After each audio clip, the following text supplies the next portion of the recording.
Fancy garment and kids mall, sherwani, coat pant, 3 piece, suiting, shirting, tailoring, बच्चे और बच्चियों के लिए कई सारे कपड़ों की वैरायटियां। हमारा पता आयशा नगर पुलिस स्टेशन के सामने, हजार खोली, मालेगांव। प्रोप्राइटर चांद खान।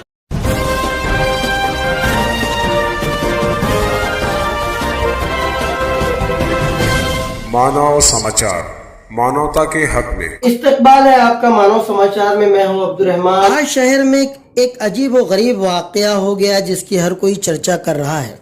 पिछले कई सालों से तनाज़े में रही शहीदों की यादगार, जो कि शहर के कल्ब में एटीटी हाई स्कूल के पास वाक़ है, जिसकी पुरानी तामीर को तोड़कर आसिफ शेख की मेयरशिप के दौरान तज़ीन कारी की गई थी। नए सिरे से इस इमारत का निर्माण हुआ था, इस यादगार को बनाया गया था।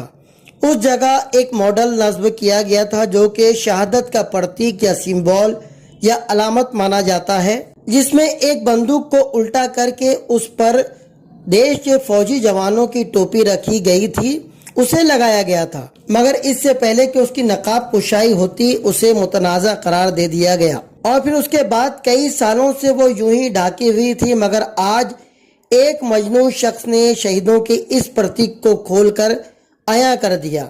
इतना ही नहीं, उस मजनून शख्स को उस पर फूल हार चढ़ाते हुए भी देखा गया है। ये वाकया अपने आप में एक बहुत बड़ा पैगाम है जो इस मजहूल शख्स ने दिया है। जो काम बरसा बरस से जी होश लीडरान करने से कतराते रहे, उसे इस होश से बेगाने शख्स ने पलक झपकते ही कर दिया।